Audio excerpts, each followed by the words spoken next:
të njëjtëta të nderuar teleshikues, në vijim të pikave të transmitimit të emisionit ton të përbashkët me historianin Ilirian Gjika, vëzhgime historike dhe arkeologjike, kemi ardhur përsëri në qytetin e Vlorës, që siç kemi thënë është i pashterur për nga vlerat që mbartë në tërë historinë e tij, në tërë kuptimsinë e tij. Dhe e kemi thënë gjithmonë që sa herë që të vim këtu do të zbulojnë gjëra interesante për syrin ton natyrisht, por në radhë pa për ju të nderuar teleshikues.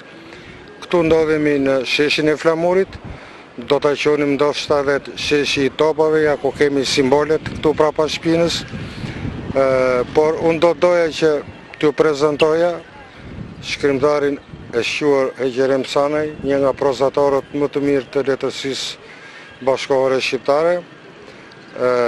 Pas pak na ka dhënë fjalën që të vijë dhe profesor doktor Bardosh Gaçe dhe shpresojmë që ai të vijë sepse është njëri korrekt edhe bashkarisht do të mundemi të ndërtojmë këtë pikë transmetimi për rrugën Justin Godard, e cila ndodhet këtu përballë nesh, dhe më pas disa metra më tej është xhamia Muradies.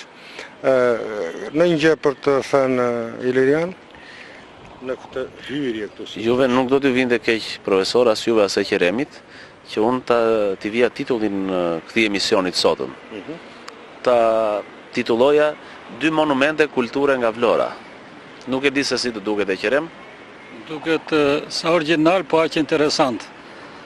Sepse Vlorës vetë historia në mënyrë të vetëvetishme i ka dhënë një emër, Vlora e historisë, qyteti historik. Edhe qyteti monumenteve, po u avjedh përsëri një nën titull. Po sigurisht kemi të bëjmë me historian profesionist, të këtillët pretë më shumë se çka. Unë do të thosha midis të tjerave që këto 2 monumente, ne nuk i kemi ndriçuar herë tjetër me objektivin e kamerës tonë, siç është rruga Asambli arkitektonik Justin Godard dhe xhamia e Muradies, nga objektet e rëndësishme dhe më të vjetra të kultit në qytetin e Vlorës. Mendoj se gjetjet e sotme do të jenë interesante dhe do t'i ftoj teleshikuesit të na ndjekin hap pas hapi.